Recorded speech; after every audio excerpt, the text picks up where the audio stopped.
This is Ken Colgan with thebimguys.com, and in this video we're going to cover three topics. The three topics are going to be as follows.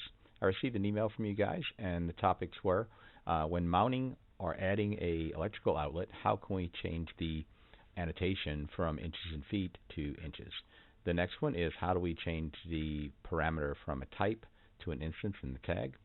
And then number three is how do we flatten or smooth the components in here? So we're going to run through here, probably take about 5 minutes a piece, and then you'll understand how to do each one of these. So let's jump into Revit now. I'm currently using Revit 2024, but this works in all versions of Revit. So the first thing we're going to look at is the actual setup of these elements. Now, I'm not sure if you have a tag in here or not, but this is the tag that comes from Revit.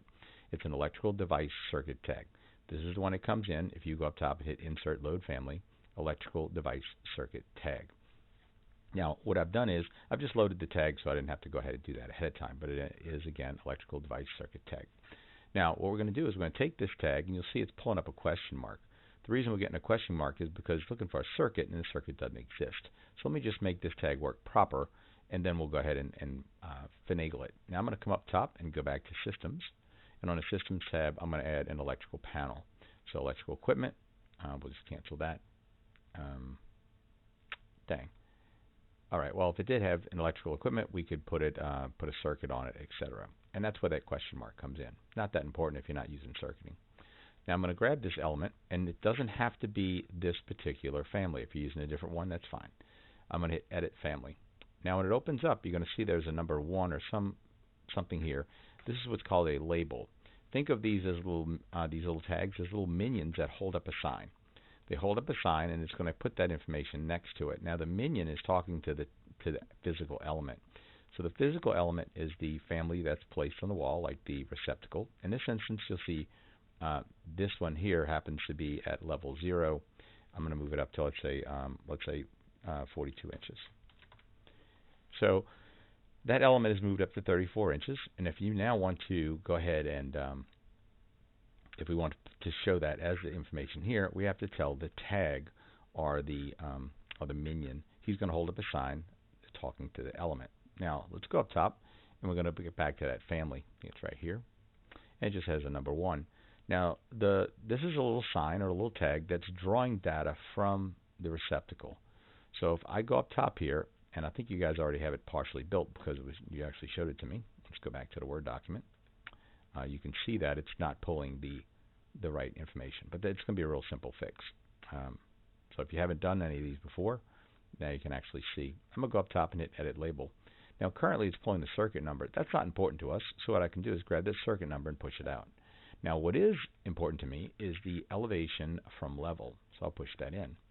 So elevation from level. If I just hit OK on this, elevation from level, I'm going to make it a little bigger. And I think you guys put the @ symbol in front of it. So let me go back to that Edit Label again. I'm going to keep doing this a lot. You'll see it says elevation from level. That is the name of the parameter, and this is the sample text. You can change this out. Let's say I want it to say 42 inches. Now this is just for working purposes only, so I'm going to put at 42, and then I want a prefix. I'll put an @. Now if you want a space, put a space here. That's important, because if not, they will jam them together. So this is my sample text, a sample value. It's not the true value. I hit OK. So see it says at 42. Okay, that's not looking pretty good. Now what I'm going to do is I need to make a minor adjustment. Now let me load it in so you'll see what happens. So we edited the label. All right. At this point we would save as.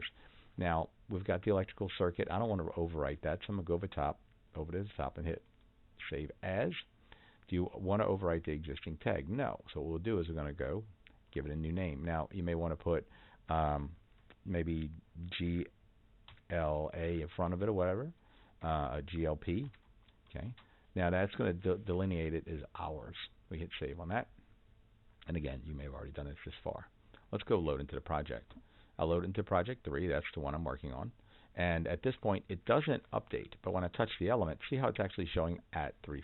Now I'm going to hit Escape a couple times. I'm going to remove the original one. And now what we're using the 3'6". So at this time now, you see it's pulling it, but it's not in the right format. I'm going to go back to Word, and you'll see it. We got this looking pretty good. So how do we tighten it up? I'll also put AFF behind it. Now, I'm going to grab this tag again. This is our tag. I'm going to go over here and hit Edit Family. Now, when you're in here, you can do some pretty nifty things. Number one is I'm going to grab the tag, and I'm going to hit Edit Label. Now, we know we want a suffix behind it, so I'm going to put maybe space AFF, above finished floor. Now, if you want a space, add a space. If you don't want a space, take the space out. The spaces are going to be up to you. That's, again, just how it looks. Now, here's where it gets interesting. Elevation from level.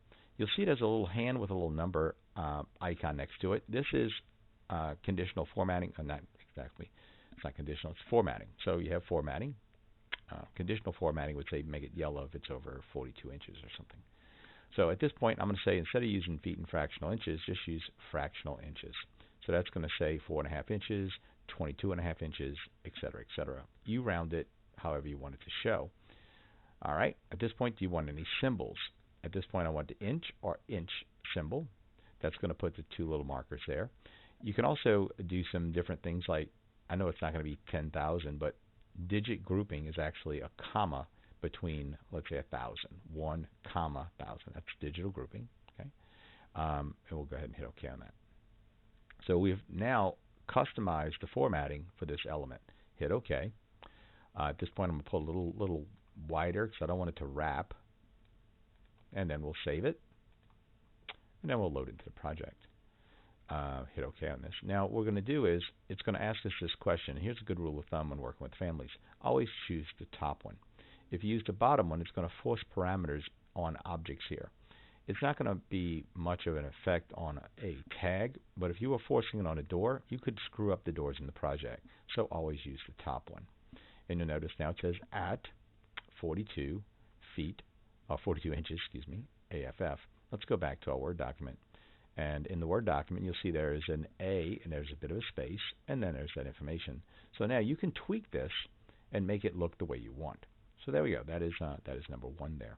And I will send that back to you guys along with this video. So that is the number one. Okay, let's move to number two now. Some other things about this. You'll notice the box around it's kind of big. I'll go back here, Edit Family, and you can hit Edit Type here. And you'll see you have tab and you have border. You can make this smaller, and by making it smaller, when I hit apply, see the box gets smaller and the leader gets closer to it. You can also change the width and different things depending on your needs. Okay, so you can adjust these how you want, opaque or transparent. Some companies, their office standards say transparent. The reason being is if I put that tag over something, it shows through it. We don't lose things in the documentation. So those are a couple little tips just to wrap this one up. At this point, I'll load it back into the project. Let's save it first. Load it back into the project, and we hit OK on that. Now, by making it transparent, what happens is if it is over that chair, you see we don't lose the chair. Or if it's over this receptacle accidentally, we don't lose the receptacle. That way you don't have construction documents that are get weird. If you don't want the leader, just turn the leader off and then move it into the location. Now, if the location is important to you and you want it to, let's say, land at this location every time, approximately. Now, these are you can move them around wherever you want. That's the nice thing about these. But when you go back to Edit Family, you'll notice where's the insertion point. Just type in VV, just like you're doing in your model, VV for Visibility Graphics. And don't panic when you don't see anything. Go to Annotation. You can actually turn on the annotation and hit OK. And you'll notice there's the insertion point. If you need to move this closer or further away, you just drag it where you want. And that is the relationship of where the receptacle is placed and the location of that tag. What I recommend is turn this back off when you're done, because what Revit does when you save it, it takes a snapshot of the screen to use as a thumbnail. And if these green lines are on, you get weird results. So your thumbnail is going to look crappy. So turn that off, hit OK, and that's why you never see them when you open families, because it's going to create a nice little thumbnail of the image here. That's what we want it to look like. So save it at this point, and then we'll load into the project. Hit OK on that. All right. Overwrite the existing version? Yes. So that one is now officially fixed. Let's take a look at this one. When I grab this one here, you'll see there is a number next to it. If I go over here and I hit Edit Type, there is a type mark in here. I set type mark to, let's say, 3. Hit OK. You'll notice that information is showing up. Nope. This may be using an instance parameter. But I'm not sure how yours is set up. It doesn't matter. We can just fix it. So currently, this one here is not using an instance parameter. What it's using is probably, it's not using a type parameter. It's using instance. And let's test drive that. And I may have tinkered with this one earlier today. Let me go ahead and here we have type mark. You see it says 101. That's not showing up either. So what is it pulling? I don't know. Not that big of a deal. But let me grab this one. I'll put another one right here. And I'll put another one right here. Now it's kind of tight. Move this out the way. So this one here, you'll notice is 103. This one is 101, and this one is 102. So if we wanted to tag those, we can. I'm just going to move this over a little bit and maybe nudge this over a little bit also. So at this point, I'm going to go ahead and move these over a little bit, and let's take a look at noting them now. So if I grab this, go up top, annotate, I'll hit tag by category, and then I select it. You'll see this one's pulling up a different tag. So we have different tags that we can use. This one's pulling above finished floor. Now this one here may be using another one. So I'll come down here. You'll see it says device circuit tag. So we could create two different tags here that we could use. Now if we wanted to pull this for the actual, let's say, number for the element, we can go ahead and edit it. So I'm going to take the tag, again, edit, family. Now this one here, again, is pulling a circuit. So we look at that, see it's pulling circuit. We don't want circuit number. So I'm going to go ahead and save again. Hit this. Do you want to place it? No. Let's go to do a save as. Okay. So here I'm going to say, in this instance, we have the one we did earlier. Now we're going to create another one. See, there they are from earlier. So I'm going to use the same thing. And this is going to be electrical device, but it's going to be number tag. And you name them how you want. Try that again. All right. Save. So now I got the number tag. Now what I'm going to do is I'm going to pick on this just like we did before. I'll now go up here to our edit label, and I'm going to change out what it's pulling. I don't want the circuit number, so I'll remove it. What do we want? We want, there's two things in here. There's a type mark, and the type mark, that's probably the one you're using based on the description in the email. So you want to change it to instance mark. They don't call it instance mark, they call it mark. So hit mark, and you blast it on over. At this point, I'm going to put a sample in here of, let's say, 101. Now, your numbering system may be totally different. We hit OK on that. Now, I'll also go ahead and make some adjustments. I'll say OK with this label. Maybe I don't want it to have such a big wraparound. I'm going to put this one to maybe 1. OK. I'll come down here and maybe to 0.9.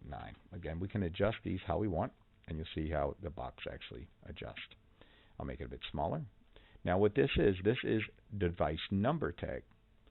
So we'll go ahead and save it, and then we'll load it back into the project. Now you can use load in the project and close, but since we keep coming back to it, I'm not going to use that. Bring it in, and here it is. So now when I touch it, you'll see how it's picking up 103, 102, and the different ones. Now it's putting the leader on here because that's how I had it set. So let me go ahead and delete the leader. Now I'm going to bring that tag back in. Annotate, tag by category, and I'm going to say no leader. All right. Now when I touch it, you'll see it puts it by it, but notice how far away it is. You're like, wait, that's going to be confusing. So let's go ahead and adjust the location where it comes in. I'm going to go back to that family. Here we are. And I'm going to go VV again, and I'm going to turn on the crosshairs and find out where the insertion point is. See, the insertion point's way over there. So what I'm going to do is bring this thing a lot closer, something like this.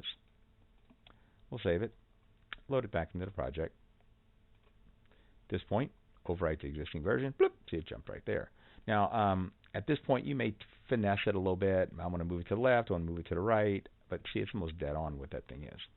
So now I grab this tag, and I can use create similar, and I can hit all the tags like so. Now notice they're all falling dead on the element. So before you go ahead and do that, you may say, okay, I am now going to edit this element. Now notice it's a little off. I'll drag it down. So I'm going to move it up in the Y direction a little bit, edit family, and I'll just nudge it up a bit. I'm using the tab command. Again, save and load into project. If you have lots of screens, you can put these on multiple screens, and there we go. So now when I grab this and I hit create similar, you'll see that it shows up, and it shows up. So that is how we can change it to a number. So it's, what is it pulling now? This, when I hit this element, you see it's pulling that number right there. So now we have two tags. So when I go to tag something, these are just kind of floating out here, but I'm going to go to tag it. I can grab this CS and I hit it and see it numbers it, right? Now if I grab this one and I CS it, create similar, you'll see it's going to give you the elevation. So we have these two tags that we can utilize. Now by default, which one does it use? This is a little subtle tip, but I'll bring it up to you guys since we're talking about tags. I'm going to go to annotation, and you'll see it as a tag drop down. Inside of here it says loaded tags and symbols. You can only have one set by default. So if I come down here, you'll see it says ceilings. You can see all the GPs in there, right? So as I go through, see electrical fixtures. So it's going to use the GP electrical device circuit tag. Now we probably should have gave it a different name, but because it's not really pulling the circuit, right? So, but there it is. That is how we are able to tell it what to use by default. So if I hit tag by category and I hit it, you see how it's pulling the @ symbol because that is the one it's set by default. If you want to change it, you can go back to that location and you can change it to whatever you need it to be. All right, so we got the tags taken care of. Hopefully I've added a few bits of information in there to make tags more user-friendly. I like CS because create similar is going to give us the ability to quickly just say I need the number or I need the tag. Now if you want to get real fancy, you could create a third tag that has the elevation and the number on it. So it's a number 12, 42 inches above finish floor. That's up to you on how you create these. If you want to add more information to the tags, just go ahead and select the tag, edit the family, and you can either add it in this box or you can add a whole nother box underneath so you can align them. Just go up top and say create, I want another label. You place it, you can move it wherever you want, and let's say I want this to be circuit number again. I hit OK, and you'll see how it puts that in that location. Now I can move these separate. That makes it easy a lot of times that you have full control over locations and how they set up. Or you can actually build it into here, because if I hit edit label, notice you can add more and add breaks. So I can add 5 or 6 in the same box. So there you go. That is a quick little tidbit on how to create and edit labels in Revit. Alrighty, so let's go back to where we were. Close out of that. Now the final thing here, if we go back to our Word document, is how do we deal with, lastly, is there a way to flatten or smooth components that are showing multiple lines? Yes, it's actually not that complicated. It's just a matter of putting in a secondary set of line work and you have them turn on and off when they come in. Now all this is automated. It just takes a couple of steps. Let's go take a look. I went and I grabbed a couple of families. For some reason I must got rid of the tables. That I brought in. So this family here, if I was to pull a camera, it's not that dirty, but you can see there's the chair, right? So there's this complex chair, but when in plan view, it doesn't look as complex. There was some other furniture I brought in earlier that was more complex, but it really doesn't matter. Let's close that. But let's say I just wanted to show a rectangle and a small circle to represent this chair. How do we make that happen? Okay, so what we're going to do is I'm going to scroll up and down here a little bit, and I want this to look a certain way. We grab the family. Now when I hit edit family, it's going to open up and you'll see there is the super duper fancy pantsy family that's created. And this is a Hayworth, actually. It's a Hayworth chair. They have some great families, by the way. Very user friendly. Now at this point I just want to show a simple chair. Oh, one other tidbit. I will pull this up quickly. Let me go ahead and here we go. Alright, so hopefully you can see the website here. I'm going to go over here to, I think it's under support. Yeah, see it says family links right here. This is a list I put together a while back of just Revit families and furniture manufacturers. I had a client ask for, hey, I just want to know where I can go find some families that are pretty decent. And here it is. This is a list of lots of families and where you can find them. As you can see here, this is an emphasis on interiors here with the furniture, but lots of stuff out here. Also, go look at the manufacturer. If you have a manufacturer that is that you guys use, see if they have furniture available. Now, if the furniture looks good in rendering and it looks good all these other ways, but looks horrible in plan view, that's where this video is going to come into play. So right here, this is where you can find it. That is under the BIM guys, and just go to support and family links. Now back to where we were, back to Revit. Well, wrong Revit there. Here we are. Now this chair looks great in perspective, it looks great in renderings, all is well, but when I put it in plan view it looks horrible. So how do we fix it? I'm in the family, I'm in view 1 here. I'm just going to go to reference level. You'll notice that you can see all these parts of the family that are showing up, and this is very complex. What we can use is a trick or a tool called just symbolic lines. So let's go up top and hit create. Now when you hit create and you look across, these are all the solids that you create. But if you go to annotate, these are what are called symbolic lines, and they only show up in the view. They're very similar to what you would call a detail line in Revit. They only show up in that view it was created in. So we're going to create some symbolic lines to represent this chair, and it's only going to show up in plan view. Now what we need to do is we first of all need to tell all these components that are in here that we don't want them to show up in plan view. I know it sounds crazy, but we can come in here and put a window, and sometimes it takes a little bit to get these to work. I'm going to try filter, and I'm going to say I don't detail items turn off, furniture voids, and reference planes. I'm just going to turn the furniture on, hit OK. Now you'll see I'm not seeing a lot of elements showing up here, but what we need to do is tell these elements not to show up in plan view. So see here it says where do we want this element to show up? That's a symbolic element, so it's already built into this element. So let me remove all the symbolic elements first of all, so we'll work on the same page. This already has symbolic elements in it. So I'm going to take those detail items, okay, and you see the line work going around. I'm going to delete them. Okay, so now those don't exist anymore. So this element here, this is a solid, okay. So if I hit visibility settings, you see it says don't show in plan view. So you turn it off, okay. So you have to go around, and it's kind of a pain, but if I pick more than 2 pieces, sometimes see the visibility disappears. So if they're very similar, sometimes they'll show up and see the visibility settings, so I can change them. But we have to turn off all the plan views. Say all these solids, I do not want you to show up in plan view. So we got to grab all the solids and go here and say don't show up in plan view. Don't show up in plan view. Don't show up in plan view. So you're telling Revit to turn off all the solids so they don't show up in plan view. That sounds crazy, but that's what that is. Now there's a little tool down here. It's all the way to the right, and it's called preview visibility.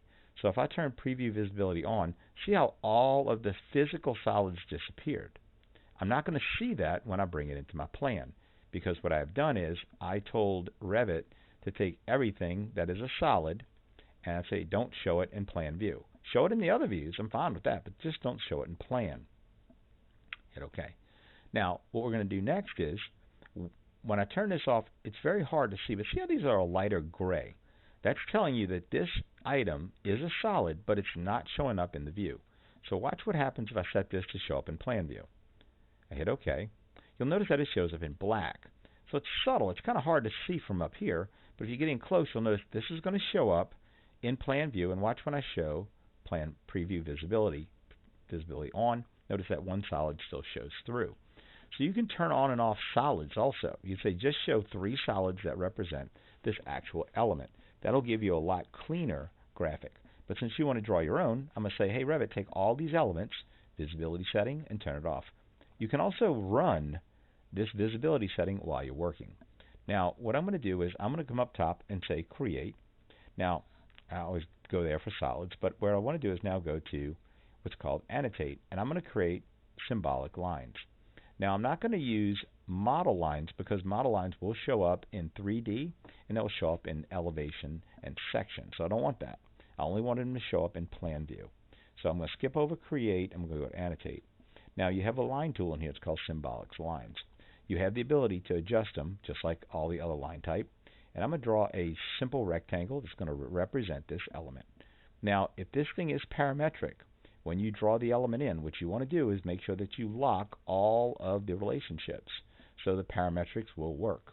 Okay, so you lock in that line work. I'm now going to put in a circle just to represent where that desktop is.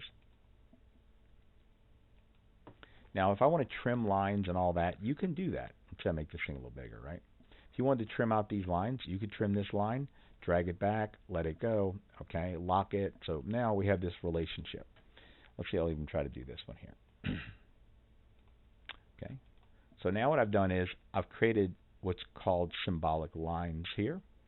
These are all symbolic lines, and notice when I turn this back on, preview off, it's kind of a hot mess. But this little tool here is going to make it easy for you to see. Now, let's go ahead and I'm going to save this family as something different because I don't want to overwrite the original one because I want to some way tell people these are ours. So we'll do a save as again. So I go File, Save As. Save it as a family. And what I'm going to do now is I'm going to put a word in front of it. Now we've got that one. Now I'm going to say this one's going to be maybe we'll put our company. Now mine's the BIM guy, so I'll put TBA in front of it. TBG, excuse me. And now I hit save on that.